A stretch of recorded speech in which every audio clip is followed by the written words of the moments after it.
Assalamualaikum warahmatullahi wabarakatuh. Innal hamdalillah nahmaduhu wa nasta'inuhu wa nastaghfiruh wa na'udzu billahi min shururi anfusina wa min sayyiati a'malina. May yahdihillahu fala mudilla lahu wa may yudlil fala hadiya lahu. Asyhadu an la ilaha illallah wahdahu la syarika lahu wa asyhadu anna Muhammadan abduhu wa rasuluh. Allahumma sholli ala nabiyyina Muhammad wa ala alihi wa sahbihi ajmain, amma ba'd. Yang saya hormati seluruh jajaran pimpinan cabang Muhammadiyah Mbaklen, bapak-bapak dan ibu-ibu sekalian, jamaah kajian ketarjian Ahad pagi PCM Mbaklen yang dimuliakan Allah. Alhamdulillah, pada pagi hari ini kita masih diberikan oleh Allah Subhanahu wa taala nikmat yang berupa kesehatan dan kesempatan, sehingga kita masih bisa istiqomah untuk tafaqquh fiddin, untuk mendalami agama melalui kajian ketarjian di pagi hari yang cerah ini. Salawat dan salam semoga tetap terlimpahkan kepada junjungan kita Nabiullah Muhammad SAW, keluarganya, sahabatnya, dan seluruh orang yang mengikuti sunnahnya sampai hari kiamat. Bapak dan ibu sekalian yang dimuliakan Allah, insyaallah pada pagi hari ini kita akan mengangkat topik, yaitu manhaj tarjih Muhammadiyah, wawasan-wawasan dalam bertarjih. Sebenarnya beberapa poin yang berkaitan dengan wawasan-wawasan ketarjihan itu sudah kita bahas melalui kajian-kajian kita di beberapa topik. Tapi topik yang secara khusus baru bisa kita coba angkat pada kesempatan pagi ini. Dan nanti kita coba lihat pada tidak sekedar wawasan dalam artian kita tahu teorinya, tapi juga aplikasinya, itu yang lebih penting.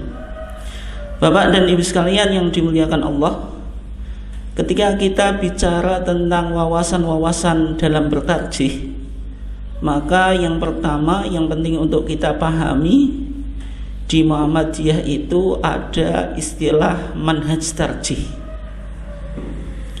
Ada istilah manhaj tarjih. Dan sebenarnya manhaj tarjih itu apa? Manhaj tarjih itu terdiri dari dua kata. Yang pertama manhaj, yang kedua tarjih. Manhaj itu bisa kita artikan at-thoriq, yaitu jalan. Tapi dalam penggunaan istilah kontemporer, manhaj itu diartikan thoriqatut tafkir, atau cara berpikir atau metodologi. Kemudian yang kedua, istilah tarjih. Ini sudah sering kita bahas ya. Tarjih itu secara etimologi atau secara lughatan yaitu ja'lu syai' rajihan, menjadikan sesuatu itu rajihan, kuat. Berarti kalau ada rojih kuat, lawannya marjuh yang tidak kuat. Yang rojih itu yang diamalkan, yang marjuh yang tidak kuat ditinggalkan. Misalnya di dalam definisi yang disampaikan oleh para ulama usuliyin atau ulama usul fikih, di antaranya yang disampaikan oleh Al-Imam Fakhruddin Ar-Razi. Ini seorang teolog dan juga seorang ahli fikih dan usul fikih yang bermadzhab Syafi'i.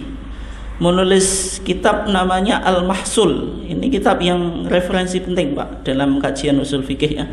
Sebenarnya punya silsilah, tapi waktu kita terbatas ya, nggak mungkin saya sampaikan. Dalam pandangan Al-Imam Fakhruddin Ar-Razi, ketika membahas bab dalam usul fikih namanya at-ta'arud bainal adillah, itu dalam pembahasan usul fikih pasti ada at-ta'arud bainal adillah, yaitu kontradiksi antara dalil-dalil syar'i, yang mana misalnya Al-Quran, ayat Al-Quran kelihatannya bagi seorang mujtahid itu kontradiksi dengan ayat yang lain, tapi bagi Allah tidak, Pak. Karena kalau Al-Quran itu kontradiksi, ya berarti Al-Quran gagal menjadi wahyu.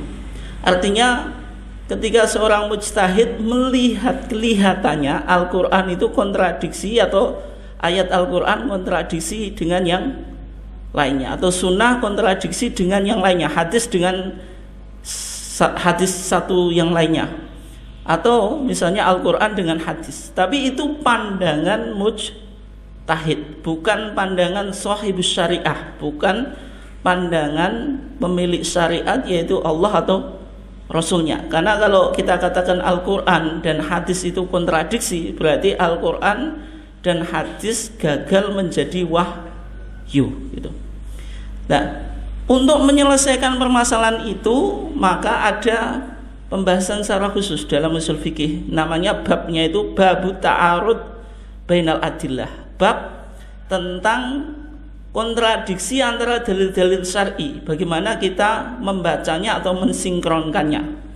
Nah, dalam Muhammadiyah ada metode sinkronisasi itu, dalam manhaj tarjih Muhammadiyah. Maka yang disebut dengan tarjih, Pak, dalam pandangan Al-Imam Fakhruddin Ar-Razi, at-tarjih taqwiyatu ahadi tarfain alal akhar. Yang disebut tarjih itu menguatkan salah satu ujung atas yang lain. Karena tarjih itu ibaratnya menimbang, Pak. Sesuatu yang ditimbang pasti ada yang berat sebelah. Kalau berat sebelah, berarti yang berat itu disebut apa? Rojih. Yang munggah, Pak, yang berat kan pasti turunnya ke bawah. Yang ke atas itu disebut marjuh. Itu yang disebut apa? Tarjih. Tapi di sini yang ditimbang itu dalil syar'i. Mana yang lebih kuat dari dua dalil? Sehingga tarjih itu dua dalilnya harus istiwa, Pak. Istiwa itu apa? Posisinya sama. Nggak boleh misalnya dua hadis, Pak, yang satu sahih, yang satu dhaif, terus dengan tarjih. Itu nggak level gitu. Nah, kalau misalnya sama-sama sahihnya, yang satu riwayat muttafaqun alaih, disepakati oleh Imam Bukhari dan Muslim, yang satu misalnya Muslim, itu bisa dilakukan tarjih. Tapi yang lebih baik tentu thariqatul jam'i, Pak, karena Imam Muslim juga sahih, maka diamalkan keduanya. Kalaupun dipilih biasanya cuma ikhtiar. Ikhtiar itu pilihan saja, tapi tidak membatalkan dalil yang kedua. Misalnya yang riwayat Imam Muslim. Tapi kalau tarjih di sini, Pak, itu satu dalilnya itu dibatalkan. Misalnya ada dua dalil yang berbicara tentang kunut. Yang satu menetapkan Rasulullah sampai meninggal beliau masih kunut subuh. Yang satu mengatakan ketika Rasulullah qanata syahran mutatabi'an, kunut 1 bulan penuh, yaitu kunut apa? Nazilah. Kemudian summa tarakahu, kemudian Rasulullah meninggalkan. Berarti ada dalil yang kontradiksi. Kalau kita tarjih, berarti harus kita pilih satu. Bagi mazhab Syafi'i tentu memilih kunut. Bagi mazhab Abu Hanifah memilih tidak kunut. Itu yang disebut apa? Tarjih. Sehingga tarjih itu taqwiyatu ahadi tarfain, menguatkan salah satu dari dua ujung alal akhir atas yang lain. Kalau timbangan ya berarti yang berat itu yang dipilih. Kenapa? Untuk apa melakukan tarjih? Fayu'lam al-aqwa, supaya diketahui yang kuat. Supaya apa? Liyu'mal bihi, supaya diamalkan. Wa yutrah al-akhir, yang tidak kuat ditinggalkan. Berarti konsekuensi tarjih apa? Harus ada salah satu dalil yang ditolak. Berarti mengamalkan pakai dalil yang disebut dalil apa? Rajih. Dalil yang tidak kuat disebut dalil marjuh. Jadi tarjih itu punya konsekuensi lebih berat daripada thariqatul jam'i wa taufik. Kalau thariqatul jam'i wa taufik itu kan dua dalil yang kelihatannya kontradiksi tapi disinkronkan, kemudian keduanya diamalkan. Kalau keduanya diamalkan kan nggak ada konsekuensi membatalkan satu dalil, Pak. Artinya lebih selamat. Sehingga dalam kaidahnya, Pak, selama dalil itu yumkinul jam'u bainahuma, maka harus dilakukan apa? Jama' atau taufik. Tarjih itu ditempuh setelah melakukan thariqatul jam'i wa taufik. Ini juga mempengaruhi ijtihad, Pak. Misalnya ada beberapa persoalan nih, suatu saat kita bahas.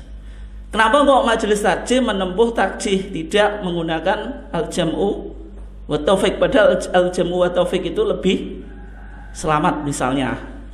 Dan di setiap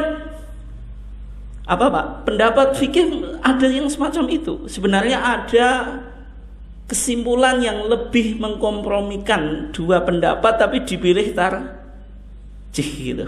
Oke ya. Itu nanti suatu saat kita bahas secara khusus. Tapi intinya tarjih tadi menguatkan salah satu ujung atau salah satu dalil atas yang lainnya. Berarti dalilnya harus istiwa, harus sama-sama kuat. Fayu'lam al-aqwa, supaya diketahui yang kuat, fayu'mal bih, terus diamalkan, wa yutroh al-akhor, kemudian yang tidak kuat ditinggalkan. Itu tarjih dalam usul fikih. Sehingga kalau kita simpulkan, tarjih itu melakukan penilaian terhadap dalil-dalil syar'i yang secara zahir tanpa saling bertentangan. Kenapa kok kita katakan yang secara zahir, Pak? Berarti dalam pandangan mujtahid, nggak boleh Nabi sebagai Rasul punya sabda yang kontradiksi, nggak boleh Allah sebagai Tuhan kemudian punya firman yang kontradiksi. Artinya ini perspektif mujtahid, karena apa? Keterbatasan mujtahid di dalam membaca an-nusus asy-syar'iyyah, yaitu teks-teks syar'i baik Al-Qur'an maupun sunnah. Jadi kalau dalam usul fikih kita katakan ta'arud bainal adillah, kontradiksi antara dalil-dalil syar'i, itu dalam perspektif mujtahid yang memiliki keterbatasan di dalam memahami apa? Teks-teks syar'i. Tapi kalau bagi Allah dan Rasulnya tidak mungkin gitu. Oke ya. Kemudian atau evaluasi terhadap pendapat-pendapat qaul fikih untuk menentukan mana yang lebih kuat. Meskipun tarjih itu dipakai di usul fikih, Pak. Kalau usul fikih itu kan teori hukum. Kalau fikih sudah hukum formalnya yang sudah instan bisa diamalkan. Tapi di kajian fikih, Pak, juga ada istilah tarjih. Tapi tarjih itu digunakan untuk mengevaluasi pendapat mujtahid baik dalam satu mazhab maupun lintas mazhab. Dalam satu mazhab saja ada banyak qaul, Pak. Misalnya dalam mazhab Syafi'i, tokohnya yang terkenal ya ada Imam Nawawi dan Imam Rafi'i. Itu pasca Imam Syafi'i. Itu di era tahqiq, Pak. Era tahqiq itu para imam sudah melakukan edit evaluasi terhadap pernyataan-pernyataan Imam Syafi'i. Karena mazhab itu menjadikan pandangan atau pendapat Imam Syafi'i, misalnya contohnya mazhab Syafi'i itu kayak teks syar'i, Pak. Itu dianalisa menggunakan usul fikih tadi. Imam Syafi'i itu misalnya pendapatnya ini masih ini sudah mukhassas, ditaksis, pokoknya kayak usul fikih itu.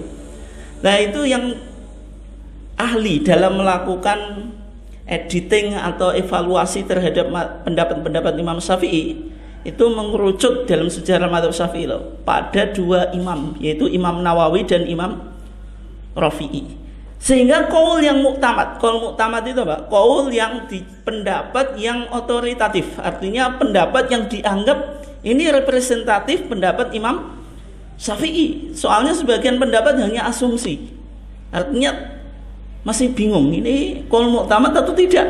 Sehingga orang yang bermadzhab itu mencari qaul yang tamat. Kalau qaulnya ghairu mu'tamad, ya berarti tidak boleh dinisbahkan oh ini pendapat madhab.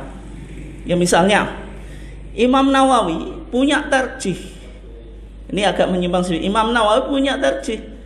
Anggota tayamum yang kita usap apa? Wajah, kemudian tangan. Tangan ini sampai mana gitu. Dan ternyata Imam Syafi'i punya qaul qadim dan punya qaul jadid. Kalau qaul qadimnya Imam Syafi'i ila rusghain sampai ke pergelangan tangan. Tapi qaul jadidnya ilal mirfaqain sampai kedua siku. Karena Imam Syafi'i melihat ada hadis Ibnu Umar yang mengatakan apa? At-tayammumu darbatan. Tayammum itu 2 kali tepukan. Darbatun lil wajhi, 1 tepukan untuk wajah. Wa darbatun lil yadaini ilal mirfaqain, dan 1 tepukan untuk kedua tangan sampai kedua siku. Tapi hadisnya dalam kajian ulama-ulama hadisnya itu mauquf. Mauquf itu berhenti pada Ibnu Umar. Yang hadis Ibnu Yasir atau Ammar ibn Yasir itu sampai rusghain. Ini yang muttafaqun alaih hadisnya. Tapi Imam Syafi'i melihat namanya tayamum itu badalul wudu, pengganti wudu. Maka sesuatu yang menjadi badal hukumnya sama dengan mubdal, sesuatu yang diganti. Kalau konteks wudu sampai siku. Sehingga ketika Imam Syafi'i di Mesir itu pendapatnya dirubah sampai siku. Itu berarti qaul yang muktamad, qaul yang apa? Yang dianggap kuat dalam mazhab Syafi'i. Tapi bagi Imam Nawawi, Pak, melihat beberapa hadis, ternyata hadis Ammar ibn Yasir yang sampai apa? Pergelangan itu dianggap lebih kuat, sedangkan hadis Ibnu Umar itu mauquf. Sehingga Imam Nawawi keluar dari mazhab Syafi'i. Dia punya ikhtiar. Ini penting, Pak. Kalau ada ulama bermadzhab dia menyimpang dari mazhabnya, itu disebut ikhtiar, pendapat pilihan. Tapi pilihannya Imam Nawawi tidak bisa dinisbahkan kepada mazhab Syafi'i, meskipun beliau pakar dalam mazhab Syafi'i, tapi disebut ikhtiar. Ikhtiar itu apa? Imam Syafi'i mengkaji, oh hadisnya lebih sahih hadis siapa? Ammar ibn Yasir yang sampai pergelangan, tapi pendapat mazhab tetap sampai siku. Makanya sampai sekarang orang yang bermadzhab Syafi'i ya tetap sampai siku, karena itu dianggap itulah pendapatnya Imam Syafi'i. Nah, tadi pasca Imam Syafi'i, pendapat mazhab Syafi'i itu mengkerucut pada 2 orang. Yang pertama Al-Imam Ar-Rafi'i, yang kedua Imam Nawawi. Makanya istilah asy-syaikhon, 2 syekh dalam mazhab Syafi'i itu, yang pertama siapa? Imam Rafi'i yang menulis kitab Al-Muharrar, kemudian punya Asy-Syarhul Kabir, syarah apa? Dari kitab Al-Wajiz Imam Ghazali. Ini buku-buku penting, Pak, ini. Dan harus dibaca kalau yang spesialis mazhab Syafi'i. Kalau tidak ya nggak punya referensi. Nah, itu Imam siapa? Rafi'i. Imam Nawawi yang kedua, Imam Nawawi. Imam Nawawi juga punya karya yang banyak. Minhajut Talibin wa Umdatul Muftin itu meringkas dari kitab tadi Al-Muharrar yang ditulis oleh Imam Rafi'i. Itu dulu bukunya hilang, Pak, di apa, sebelum baru-baru saja diterbitkan karena ketemu manuskripnya. Saya punya itu. Artinya ilmu itu selalu berkembang. Mungkin dulu ulama hanya bilang ada sebuah kitab yang ditulis Imam Rafi'i namanya Muharrar, tapi kitabnya sudah nggak tahu. Tapi barokahnya kita hidup di zaman sekarang, Pak, kita tahu Muharrar gitu. Nah, di situ ya. Jadi kalau misalnya dalam mazhab Syafi'i yang sudah pasca Imam Syafi'i, Pak, atau setelah pasca tahqiq ya, itu pendapat yang kuat itu pendapat yang disepakati oleh Imam Rafi'i dan Imam Nawawi. Itu yang disebut pendapat syekhon, 2 syekh. Tapi bagaimana kalau Imam Rafi'i pendapatnya bertentangan dengan Imam Nawawi? Maka itu perlu ditarjih. Maka bagi orang yang bermadzhab Syafi'i merojihkan pendapat Imam Nawawi, Imam Rafi'i sama Imam Nawawi tadi. Imam Nawawi. Kenapa? Karena dianggap Imam Nawawi itu lebih mengetahui pendapat-pendapat Imam Syafi'i secara keilmuan daripada Imam Rafi'i. Itu yang dijadikan acuan ya. Misalnya metodologi bahsul masail juga semacam itu, Pak. Kemudian di pasca Imam Rafi'i dan Imam Nawawi itu ada beberapa permasalahan yang belum dibahas oleh kedua imam ini, sehingga lahirlah ulama namanya Al-Imam Romli dengan Imam Ibnu Hajar Al-Haytami. Imam Romli dan Ibnu Hajar Al-Haytami itu mensyarah kitab Minhajut Thalibin wa Umdatul Muftin, yaitu kitab yang bermadzhab apa? Syafi'i. Imam Romli syarahnya namanya apa? Nihayatul Muhtaj. Ibnu Hajar Al-Haytami, Pak, kitabnya apa? Tuhfatul Muhtaj. Ini penting, Pak. Imam Romli itu dianggap otoritatif oleh ulama-ulama Mesir. Kalau di Al-Azhar sana, ketika kontradiksi antara Imam Romli dengan Imam siapa? Ibnu Hajar Al-Haytami, yang dipilih Imam Romli. Tapi bagi orang yang bermadzhab Syafi'i di Yaman atau Hadramaut, kemudian di Hijaz itu apa? Mekah dan Madinah. Kemudian di Indonesia itu memilih Imam Ibnu Hajar Al-Haytami. Makanya, Pak, kalau jenengan sholat jenazah, salamnya lengkap atau enggak orang bermadzhab Syafi'i? Enggak di Indonesia, lengkap. Kenapa kok lengkap? Itu ada dua pendapat. Bagi Imam Romli, sholat jenazah itu salamnya sebagaimana sholat biasa. Kalau sholat biasa menurut madzhab Syafi'i, Pak, apakah salamnya lengkap? Yang qol yang muktamad wala tusannu wa barakatuh, wala tusannu lan ora den sunahake apa wa barakatuh, tambahan wa barakatuh. Makanya mayoritas apa? Salam di Indonesia itu tidak lengkap. Kenapa? Karena bermadzhab Syafi'i. Itu yang qol yang muktamad. Tapi tarjih nanti menyimpang, Pak. Tarjih kok malah lengkap. Itu sudah 1929. Sebagaimana di HPT Kitabus Sholah. Justru tarjih sudah menyimpang dari qol yang muktamad, pendapat yang otoritatif dalam madzhab Syafi'i. Itu bagi Imam Romli dalam sholat jenazah.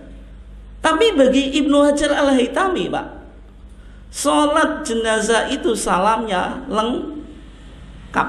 Kenapa kok dipilih di Indonesia sebagian imam lengkap, Pak? Karena mengikuti Ibnu Hajar Al-Haytami. Itu contohnya. Itu contoh tarjih dalam satu madhab. Dalam satu madhab saja, Pak, itu qaulnya banyak itu. Sehingga orang yang bermadzhab itu melakukan verifikasi pendapat-pendapat yang dianggap otoritatif gitu. Itu satu madzhab saja. Karena satu madzhab kitabnya cukup banyak gitu. Kita untuk menguasai satu madzhab saja itu susah gitu. Karena referensinya terlalu banyak. Apalagi nanti lintas madzhab. Berarti kalau tarjih lintas madzhab, ini misalnya kunut, itu kunut subuh, kunut atau tidak? Bisa jadi kajian namanya dalam dunia kontemporer, Pak. Dulu nggak ada istilah fiqhul muqarrin, itu nggak ada istilah. Yang dulu ada di ulama klasik itu nyebutnya al-khilaf al-ali. Ini penting, Pak. Istilah fikih muqarrin itu istilah kontemporer. Dulu nggak ada istilah fikih muqarrin itu. Yang ada al-khilaf al-ali. Ada al-khilaf an-nazil. Kalau khilaf nazil itu khilaf di dalam satu madhab. Tapi kalau khilaf ali antar madhab. Karena orang belajar fikih dulu itu berjenjang, Pak. Kalau kita itu metodologi fikih kita nggak jelas. Hidup-hidup fikih belum mapan langsung fikih perbandingan, itu nggak jelas. Bingung akhirnya, terjadi kebingungan. Karena apa? Basicnya nggak Jelas. Takrib belum selesai langsung fikih perbandingan. Fathul Mu'i belum selesai langsung fikih perbandingan. Fathul Wahab belum selesai. Kalau dulu nggak boleh, harus ikut jenjang. Kalau sudah levelnya Fathul Wahab, lah itu baru fikih perbandingan. Nah, kalau kita nunggu Fathul Wahab itu sampai tua juga nggak sampai, Pak. Kapan? Mayoritas umat Islam di Indonesia Fathul Wahab itu ya kiainya saja. Itu pun kiai tertentu. Nah itu. Makanya khilaf Ali itu ketika sudah level madhab itu selesai. Makanya disebut apa? Khilaf Ali gitu. Nah sekarang muncul fikih muqarin. Fikih muqarin itu maksudnya membandingkan lintas madhab. Misalnya dalam kunut, bagi Imam Syafi'i kunut subuh hukumnya apa? Sunnah muakkadah. Tapi bagi Imam Abu Hanifah ghairu masyru', tidak disyariatkan. Lah kajian fikih muqarin berarti merojihkan dua pendapat ini, misalnya mana yang dianggap lebih kuat. Oke ya. Itu kalau lintas madhab. Nah kemudian dalam lingkungan Muhammadiyah istilah tarjih itu sebenarnya istilah yang digunakan oleh ahli usul fikih. Ketika apa Pak tadi? Ta'arud bainal adillah. Ada dalil-dalil syar'i yang kelihatannya tadi apa? Dalam pandangan mujtahid itu kontradiksi. Atau dalam fikih menyeleksi pendapat yang kontradiksi dalam satu madhab atau lintas madhab. Artinya tarjih dalam pandangan usul fikih dan fikih, tarjih itu dilakukan ketika sudah ada qaul atau sudah ada dalil. Artinya apa Pak? Ya, dalilnya sudah ada, qaulnya sudah ada. Tapi tarjih dalam istilah Muhammadiyah Pak, itu mengalami perkembangan makna. Tarjih itu dibawa kepada ijtihad. Kalau ijtihad itu ada persoalan yang namanya, menurut istilah Syekh Yusuf Qaradawi, ijtihad itu dua Pak, ijtihad tarjihi atau ijtihad intiqai. Kita hanya menyeleksi pendapat-pendapat yang sudah ada di kitab kuning atau di kitab-kitab klasik atau yang sudah dirumuskan oleh para ulama. Misalnya mayoritas persoalan ibadah Pak, ijtihadnya pasti tarjihi intiqai, karena ibadah ini kan sifatnya apa Pak? Thawabit, tidak berkembang. Mungkin berkembangnya ya yang makulatul makna. Misalnya zakat itu kan sekarang kan perdebatan, zakat itu ibadah atau muamalat gitu. Dua-duanya bisa gitu. Nah, sehingga fikih zakat kontemporer itu di situ membacanya. Tapi sebagian teman-teman Salafi nggak boleh itu, karena ini ibadah, sehingga zakat profesi nggak ada gitu. Oke. Kembali ke tadi ya. Berarti ijtihad itu berkaitan dengan persoalan yang sudah ada pendapatnya. Itu yang disebut apa? Ijtihad tarjihi atau intiqai. Tapi ada ijtihad insya'i. Ijtihad insya'i itu merespon permasalahan yang belum pernah dibahas oleh ulama klasik atau abad pertengahan di dalam kitab-kitab mereka atau di dalam kitab-kitab kuning, yang secara umum ijtihad insya'i itu dilakukan di dalam masalah-masalah kontemporer. Misalnya berbagai macam bentuk transaksi jual beli. Ini kan butuh ijtihad baru. Misalnya dinamika ijtihad di luar ibadah di dalam majelis tarjih itu diawali ketika majelis tarjih membahas tentang bayi tabung. Ijtihad sebelumnya itu hanya ijtihad tarjihi Pak. Artinya pendapat ulama atau dalilnya itu sudah ada. Tapi kalau bayi tabung kan butuh ijtihad yang baru. Oke. Dan sehingga kesimpulan kita, manhaj tarjih itu didefinisikan apa? Sebagai suatu sistem yang membuat seperangkat. Yang pertama Pak, wawasan atau semangat atau perspektif. Ini komponennya ya. Yang kedua sumber. Yang ketiga pendekatan. Yang keempat prosedur teknis atau metode tertentu yang menjadi pegangan dalam kegiatan ketarjian. Kalau wawasannya hanya 5 Pak. Ini yang nanti kita akan kaji, entah selesai atau enggak waktunya. Ada wawasan paham agama, wawasan tajdid, wawasan toleransi, kemudian keterbukaan dan tidak berafiliasi kepada mazhab tertentu. Minimal jenengan paham 5 ini Pak. Ini basic ilmu tarjih. Tapi kalau sudah aplikasi nanti metode pendekatan itu mungkin nggak paham, wajar. Tapi kalau orang Muhammadiyah 5 saja ini masih bingung, itu berarti ilmunya dipertanyakan Pak. Paham agama iki piye? Gak paham, ya berarti jelas nggak bisa ngikuti ketarjian. Tajdid itu bagaimana? Toleransi, keterbukaan, tidak berafiliasi kepada mazhab apa? Itu bagaimana? Minimal ini, karena ini tidak butuh pendalaman yang cukup dalam, ya sederhana saja. Tapi menggambarkan cara beragama orang Muhammadiyah. Gitu. Kalau ini belum selesai, ya berarti ngaji tarjih. Yang sudah paham saja masih harus ngaji tarjih Pak. Oke, kita kalau komponennya ini ya, ini sebenarnya belajar manhaj tarjih itu cuma 4 komponen. Artinya mudah Pak kalau dipetakan ya. Tadi ada wawasan yang isinya spirit atau perspektif, ada paham agama, tajdid, toleransi, keterbukaan, tidak berafiliasi kepada mazhab. Ini komponen yang pertama, yaitu komponen perspektif. Yang kedua sumber hukum di dalam Muhammadiyah itu ada sumber primer, yaitu Al-Quran dan Sunnah. Ada sumber subsidiar atau paratekstual. Kalau maksudnya sumber yang kedua itu ijtihad dan metodologinya. Ya ada qiyas, ijma, kemudian istihsan, maslahah mursalah, ada al-urf, ada saddu dzari'ah dan seterusnya itu. Sehingga ini juga penting Pak. Kita kadang di Muhammadiyah belum beres Pak.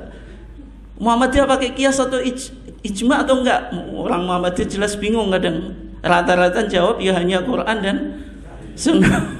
Qiyasnya karena sudah diklaim tetangga sebelah.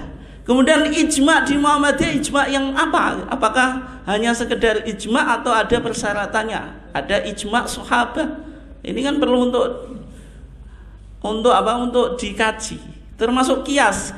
Meskipun Muhammadiyah pakai qiyas, bisa jadi aplikasinya berbeda dengan kelompok lain gitu. Terutama qiyas itu dalam pandangan Muhammadiyah dipakai di luar ibadah mahdhuh gitu. Oke. Kemudian yang ketiga pendekatan. Nah, pendekatan ini baru dirumuskan di era Pak Amin Abdullah tahun 2000 Pak di Monas Tarjih di Jakarta. Yang sebenarnya pendekatan ini mengambil istilah yaitu Muhammad Abid Al-Jabiri, yaitu ada Bayani, Burhani dan Irfani. Ini sudah sering kita sampaikan ya. Kemudian prosedur teknis atau metode. Yang pertama asumsi yang kemarin kita bahas dalam topik pengantar HPT jilid 3. Ada asumsi integralistik, yaitu induktif tematis atau istiqra' maknawi yang diambil dari siapa? Imam Syatibi dalam karyanya Al-Muwafaqat. Kemudian yang kedua asumsi hierarkis. Ada teori jenjang norma. Masih ingat atau enggak kemarin? Ada basic values atau al-qiyam asasiyah. Kemudian ada lagi Pak al-usul atau al-usus al-kuliah atau al-usul al-kuliah, sama saja. Yaitu general principles, baru al-ahkam far'iyah atau konkret law. Norma itu jenjang. Kemarin heran, ternyata penemunya siapa? Hans Kelsen, yaitu seorang ahli hukum yang terkenal di dunia modern dengan teorinya judicial review. Tapi dia dalam bukunya The Pure Theory of Law, teori hukum murni atau teori hukum murni, itu punya pandangan bahwasanya norma itu berjenjang. Jadi norma itu nggak ujuk-ujuk gitu, tapi harus ada 3 jenjang yang dilalui. Nah, sama Profesor Samsul Anwar teori itu diadopsi. Artinya kalau istilahnya Muhammadiyah mungkin mengambil dari istilah-istilah yang sudah dikemukakan oleh para pakar atau tokoh ya. Tapi dalam memaknai dan mengembangkan istilah atau terminologi ini ya tentu disesuaikan dengan spirit Islam dan jiwa Muhammadiyah, itu yang menjadi bedanya. Oke. Kemudian ragam ada bayani. Bayani ya berarti hanya Al-Quran dan Sunnah. Misalnya Al-Quran menafsirkan Sunnah atau Sunnah menafsirkan Quran, itu bayani ya. Sehingga lahir am, khos, mutlak, muqayyad dan seterusnya itu. Taklili itu kausasi, yaitu mencari ilah dalam sebuah hukum. Kemudian taufiki sinkronisasi, Pak. Sinkronisasi ada 4 tahap itu. Apa? Tariqatul jam'i wa taufik, mensinkronkan 2 dalil. Kemudian yang kedua apa? Tarjih, memilih satu dalil yang kuat, sedang dalil yang kedua digugurkan. Yang ketiga an-nasakh. Nasakh apa? Menghapus. Tapi kalau melakukan nasakh harus in ulima tarikh, historitas munculnya dalil harus diketahui. Soalnya dalil mutaakhirin, dalil yang datang belakangan itu nasikh. Dalil yang dimansuh itu dalil mutaqaddim. Ini harus tahu, dan itu tidak mudah, Pak. Karena tidak semua dalil jelas sababul wurudnya. Sehingga untuk melakukan nasakh itu harus pendekatan sejarah. Tidak bisa ujuk-ujuk langsung tarjih atau ujuk-ujuk langsung nasih, Pak. Ya paling tidak tarjih dulu. Kalau diketahui sejarahnya baru nasakh. Kemudian yang berikutnya tawakuf. Manhaj tarjih cuma semacam itu, Pak, petanya. Simple ya. Perspektif, sumber, pendekatan, kemudian prosedur, teknis atau metode. Kalau jenengan paham ini, tahu cara mengaplikasikannya berarti sudah hebat dalam kajian ketarjihan. Oke. Berikutnya kita bahas tentang wawasan atau perspektif atau semangat. Yang pertama ada 5, yaitu wawasan paham agama, wawasan tajdid, wawasan toleransi, wawasan keterbukaan, wawasan tidak berafiliasi kepada mazhab tertentu. Nah, ketika kita bicara tentang wawasan paham agama, Pak, bagaimana Muhammadiyah mendefinisikan ma huwad din, yaitu apa itu agama. Pembahasan ma huwad din itu sudah dibahas oleh Muhammadiyah dalam kitab Masail Al-Khams, kitab 5 masalah. 5 masalah ini yang menjadi paradigma pemikiran keagamaan Muhammadiyah itu. Dalam mendefinisikan ma huwad din, apa itu agama, dalam kitab 5 masalah di sana dijelaskan yang disebut agama itu ma anzalahullahu fil Quran wa ma ja'at bihi as-sunnatu as-sahihah ay al-maqbulah. Yang disebut agama itu apa yang diturunkan oleh Allah di dalam Quran dan apa yang terdapat dalam sunnah sahihah atau maqbulah. Ini berarti Muhammadiyah ketika mendefinisikan agama, Pak, langsung pada sumber beragama. Karena ini juga berkaitan dengan dinamika sosial yang muncul ketika itu. Antara agama dengan adat itu tercampur, Pak. Atau apa, Pak? Sinkretisme. Atau kedua-duanya benar, adat benar, agama benar, sehingga memunculkan pemahaman atau ajaran yang baru gitu. Oke. Nah, sehingga Muhammadiyah perlu untuk membedakan antara umur diniyah dengan umur dunyawiyah. Sehingga definisi agama dalam Muhammadiyah itu langsung diawali pada sumber beragama. Yang pertama Al-Quran, yang kedua Sunnah Sahihah. Kemudian tahun 2000 karena terjadi perdebatan di internal Muhammadiyah, terutama setelah perdebatan Majelis Tarjih Jawa Barat dengan Majelis Tarjih Pusat dalam permasalahan takbir zawaid. Dalam pandangan Majelis Tarjih Jawa Barat, as-sunnah sahihah ini ya identik dengan hadis sahih. Berarti konsekuensinya Muhammadiyah menolak hadis hasan, apalagi dhaif. Sehingga apa? Majelis Tarjih Jawa Barat sholat id tapi tanpa takbir zawaid karena hadisnya dhaif Pak gitu. Sehingga di sana katanya sampai sekarang juga di beberapa tempat itu masih sholat id tapi tanpa takbir zawaid, sehingga yang terjadi apa? Sholat id dengan rasa sholat duha. Nah, sehingga tahun 2000 istilah sunnah shahihah itu perlu diangkat di dalam munas tarjih. Yang dimaksud sunnah shahihah itu makbulah, yang bisa diterima sebagai sumber hukum, mencakup hadis sahih dan hadis hasan. Karena tidak semua ibadah kita itu selalu hadis sahih, banyak yang hadis hasan. Sehingga yang ditolak Muhammadiyah hadis dhaif. Nah, kenapa kok di paham agama kita langsung ketika bicara agama itu langsung pada sumbernya tadi? Alasannya karena ketika itu Muhammadiyah mengalami persoalan di masyarakat apa? Antara persoalan agama dengan adat dengan keduniaan itu belum bisa dibedakan. Artinya kalau ini persoalan agama, dalilnya harus jelas, yaitu Quran dan Sunnah. Tapi kalau muamalah duniawiyah itu harus dipetakan, maka lahirlah apa?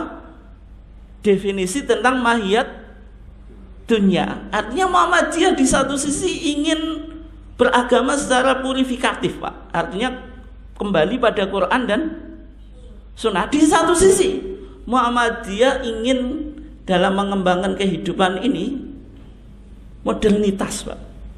Kontekstual, berkembang sesuai dengan tuntutan zaman. Dalam konteks agama dilarang untuk melakukan bid'ah. Karena kullu bid'atin dhalalah itu wa kullu dhalalatin finnar itu dalam konteks agama. Tapi di satu sisi Rasulullah bilang antum a'lamu bi umuri dunyakum. Maka dalam kehidupan apa Pak, atau dalam konteks muamalah duniawiyah harus punya semangat kreatif dan inovatif. Justru wajib melakukan bid'ah. Sehingga Muhammadiyah dalam mengembangkan sekolah ini, sekolah tarian itu bid'ah atau enggak, Pak? Dulu persoalan itu, Pak. Gitu. Kita kok membangun sekolah, kenapa kok enggak pondok saja? Itu perdebatan dulu.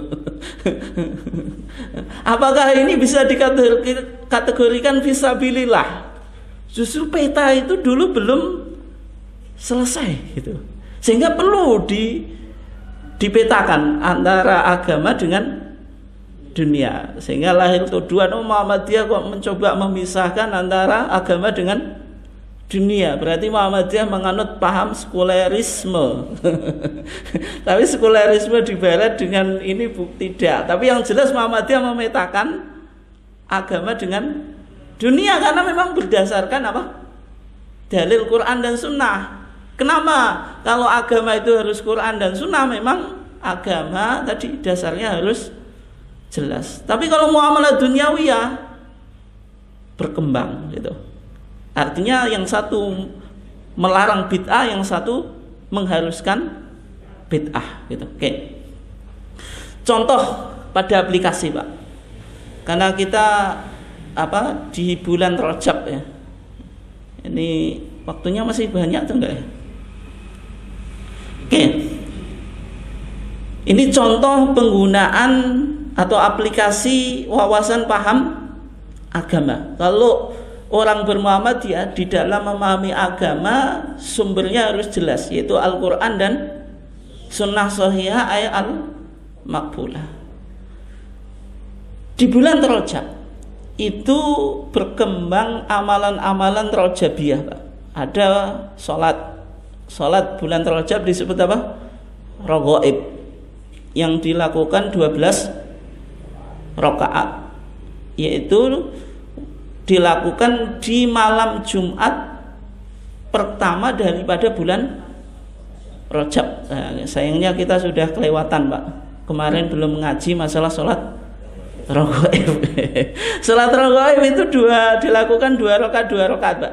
Kalau 12 ya berarti 6 salam. Setiap rakaatnya itu baca Al-Fatihah, inna anzalnahu fi lailatul qadar 3 marat, 3 kali. Kemudian kul huwallahu ahad 12 kali. Kalau sudah selesai baca sholawat kepada Nabi, bunyi sholawatnya apa? Allahumma sholli ala nabiyil ummi wa ala alih. Itu jenengan baca sab'ina maratan 70 kali. Kemudian jenengan sujud, setelah baca sholawat sujud, Pak. Ini di rakaat terakhir. Kalau 12 sudah selesai itu. Jenengan sujud baca subuhun kudus rabbul malaikati wa ruh sab'ina maratan 70 kali juga, Pak. Kuat atau enggak? Kemudian duduk di antara dua sujud, baca duduk di antara dua sujudnya, Rabbi firli warham wa tajawaz amma ta'lamu innaka antal aliyul a'dham. Itu jenengan hafalin dulu, terus baca sab'ina maratan 70 kali. Terus jenengan sujud yang kedua masih sama bacanya, subuhun kudus rabbul malaikati wa ruh sab'ina maratan 70 kali juga. Kira-kira waktunya cukup atau enggak, Pak? Kalaupun kan waktunya antara maghrib dan isya. Kalau cukup, ya kita kuat atau enggak gitu. Satu rakaatnya saja tadi 2 surat ya, Pak. Inna anzalnahu 3 kali. Kemudian apa, Bu? Kulhu 12 kali. Sujudnya yang terakhir 70 subuhun kudus. Itu capek itu. Ya, kesukaan juga ya, Pak. Terus yas'al hajatahu fi sujudi. Orang tadi minta hajatnya di sujudnya. Fa innaha tuqdo. Maka kalau jenengan minta dijamin dikabulkan. Kan hasil sesuai dengan usaha. Tapi masalahnya meskipun sholat raghaib ini disebutkan oleh Al-Imam Ghazali, Pak, dalam kitabnya Ihya Ulumuddin, ada hadis yang cukup dipopulerkan oleh sebagian pelaku-pelaku tasawuf, apalagi yang menyebutkan Imam Ghazali. Saya sampai cek, Pak, bagaimana sholat raghaib itu masuk di Nusantara, Pak. Saya coba cek. Ternyata Syekh Abdus Somad Al-Falimbani, ada kan terkenal Abdus Somad Al-Falimbani, itu Falimbani itu maksudnya Palembang, itu Ghazalinya Nusantara, Pak. Karena dia menerjemahkan buku-bukunya Imam Ghazali ya ke dalam bahasa Melayu, tapi tulisannya Melayu Arab, Pak. Karena Melayu itu tidak langsung Latin, tapi dulu kan ditulis bahasa Arab. Kalau di Jawa ya pegon, tapi ini bahasanya Melayu loh, bukan pegon. Itu punya Hidayatus Salikin. Itu terjemahan dari Bidayatul Hidayah Imam Ghazali. Kalau dulu orang tua itu ngaji kitab Bidayatul Hidayah toh, itu tasawuf yang paling rendah. Diangkatnya Minhajul Abidin, terus Ihya Ulumuddin. Itu ada pegon yang tua, Bidayatul Hidayah itu. Sampai sekarang masih ada, Pak, terjemahan pegon itu. Kemudian juga menerjemahkan Ihya Ulumuddin dalam bahasa Melayu. Namanya apa? Syiarus Salikin. Ada yang baca Syairus Salikin, ada yang membaca Syiarus Salikin. Di kitab tersebut Abdus Somad Al-Falimbani itu juga menyebutkan ada sholat rojab atau sholat raghaib. Karena memang Abdus Somad Al-Falimbani itu juga pelaku sufi, Pak. Dia mengikuti thariqah Samaniyah gitu. Ini masih disebutkan.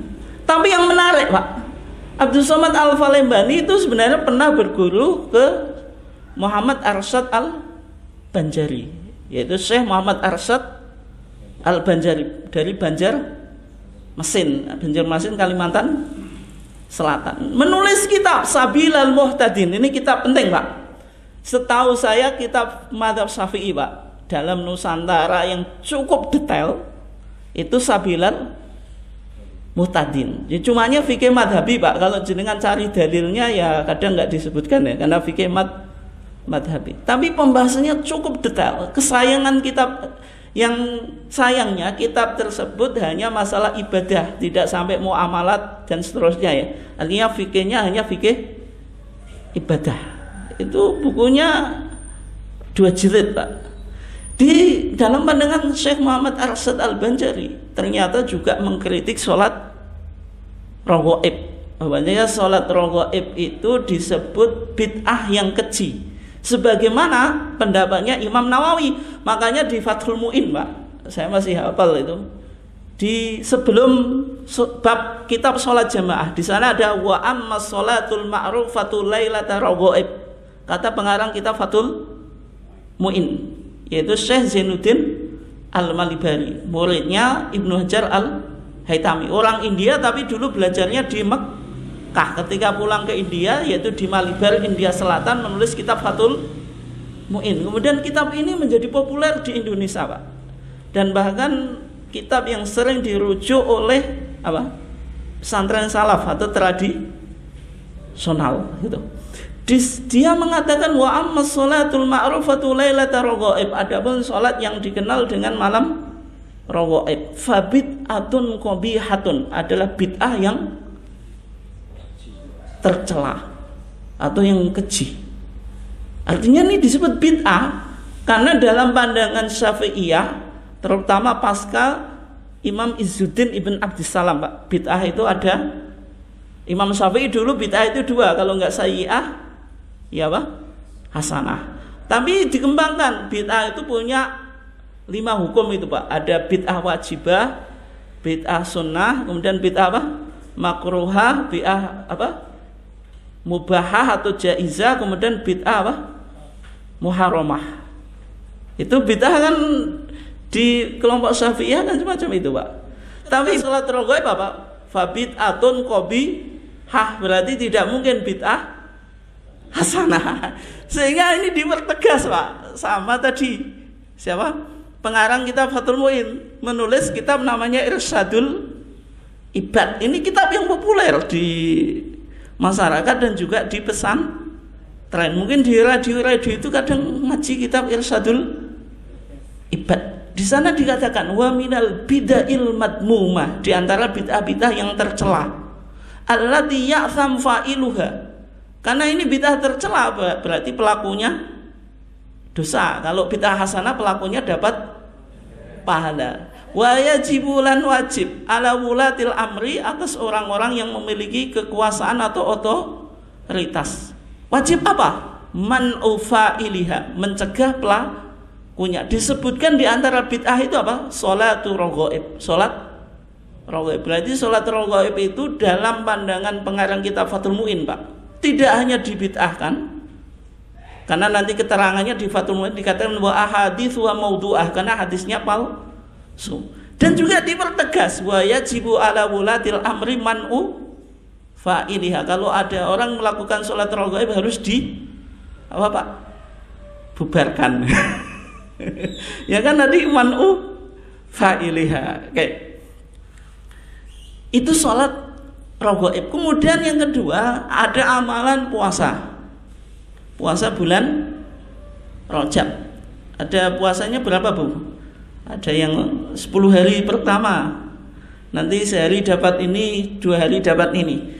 Nah, ternyata itu ada hadisnya ya. Hadis Imam Tabrani dari Sa'id ibn Abi Rasyid marfu'an yang dianggap sampai pada Nabi. Ini saya ambil dari kitab Syafi'iyah, Pak. Artinya kalau saya memaparkan ini berdasarkan sumber mereka ya, bukan saya pakai sumber yang sumber kita kemudian kita benturkan, enggak. Berarti ya mengkaji sesuatu ya sesuai dengan sumber ulama-ulama yang dianggap oleh kalangan mereka sebagai ulama yang otoritatif. Kalau sholat raghaib yang membid'ahkan juga Imam Nawawi. Imam Nawawi itu juga ulama yang besar dalam mazhab Syafi'i, tidak hanya ahli fikih tapi juga ahli hadis. Meskipun itu mengkritik Imam Ghazali yang gelarnya Hujjatul Islam. Dalam sholat raghaib, di dalam kitab Syarhu Umdatis Salik yang ditulis oleh Al-Imam Al-Jufri ya, di sana disebutkan hadis Imam Tabrani dari Sa'id ibn Abi Rasyid, Rasulullah bersabda, man shoma yauman min Rajab, siapa yang puasa sehari daripada bulan Rajab, faka'annama shoma sanatan, seakan-akan ia puasa 1 tahun. Enak atau enggak, Pak? Enak. Wong jenengan puasa apa, Bu? bulan Ramadan berapa? 30 hari. Tambah 6 hari bulan Syawal. Karena di Islam ada kaidah apa Pak? Wal hasanatu bi asyri amsalihha. Yang baik pasti dilipat gandakan 10 kali lipat. 30 hari kali 10 300. 6 hari Syawal kali 10 60. 360 sama dengan setahun. Makanya di hadis Imam Muslim dikatakan apa? Rasulullah bersabda, "Man shoma Ramadhana tsumma atba'ahu sittan min Syawal kana kasiyami dahri." Siapa yang berpuasa bulan Ramadan kemudian diikuti 6 hari daripada bulan Syawal. Rasulullah bersabda, "Pak, kana kasiyami dahri." Orang itu kayak puasa 1 tahun. Puasa Ramadan capek Pak, Bu, kadangnya muka-muka barangnya gak kuat. Sawalan itu berat sekali Pak, hari-hari makan ya, poso apa 1 bulan kok sekarang cari makan ya. Ngempet 6 Syawal itu sangat berat itu. Itu saja kayak puasa 1 tahun. Tapi jenengan puasa Rajab 1 hari Bu, faka'anna masomah sanatan, seakan-akan puasa 1 tahun. Nah, ini contoh hadis kalau nggak dhaif maudhu, menggambarkan amalan ringan pahalanya menggebu-gebu gitu. Oke. Kalau puasa 7 hari ghuliqat anhu abwabu jahannam. Pintu-pintu neraka itu sudah ditutup Bu atau Pak. Kalau sudah tutup, jenengan nggak usah cari kuncinya. Pintu neraka sudah ditutup kok jenengan capek cari kuncinya, nggak usah dibuka, jenengan sudah potensi masuk surga. Neraka sudah dikunci kok, jenengan cari kuncinya. Wa man shoma minhu 8 ayyam, kalau jenengan puasa 8 hari, futihat lahu 8 abwabil jannah. Jenengan bisa milih masuk surga lewat pintu manapun yang jumlahnya 8. Kalau ini perlu dicari kuncinya Pak. Kalau jenengan nggak cari kuncinya ya repot ya. Di antaranya tadi apa? Puasa Rajab 8 hari. Wa man shoma minhu 10 ayyam, siapa yang puasa 10 hari, lam yas'alillah, lam yas'al ora nyuwun sapa man Allah ing Allah syai'an ing suwiji-wiji illa a'tah, kecuali akan dikabulkan oleh Allah. Jenengan apa yang jenengan inginkan Pak? Minta harta sudah biasa Pak. Minta apa Pak? Pewayoh. Guyon Pak, guyon. Ini yang ibunya pasti marah. Itu dikabulkan. Tapi ibunya juga sholat puasa 10 hari supaya ditolak Pak. Dia gak jadi wayoh. Kalau puasa 15 hari, nada munadin minas sama qad ghufira laka ma madha fasta'ni fil amal wa man zada zadahullah. Ini artinya hadis yang kalau enggak dhaif ya maudhu, sehingga hadis semacam ini tidak bisa diamalkan di Muhammadiyah. Kenapa Pak? Kontradiksi. Ini aplikasi kajian kita. Kontradiksi dengan rumusan paham agama. Paham agama kita bilang apa Pak? Agama itu sumbernya Quran, yang kedua sunnah sahihah ay makbulah. Berarti hadis semacam ini tidak ada tempat di Muhammadiyah. Mungkin sekian ya kajian kita karena waktunya terbatas. Kita lanjutkan minggu yang akan datang. Ada pertanyaan atau langsung kita tutup? Langsung tutup ya. Oke, kalau nggak ada, kita tutup kajian kita dengan bacaan hamdalah. Assalamualaikum warahmatullahi wabarakatuh.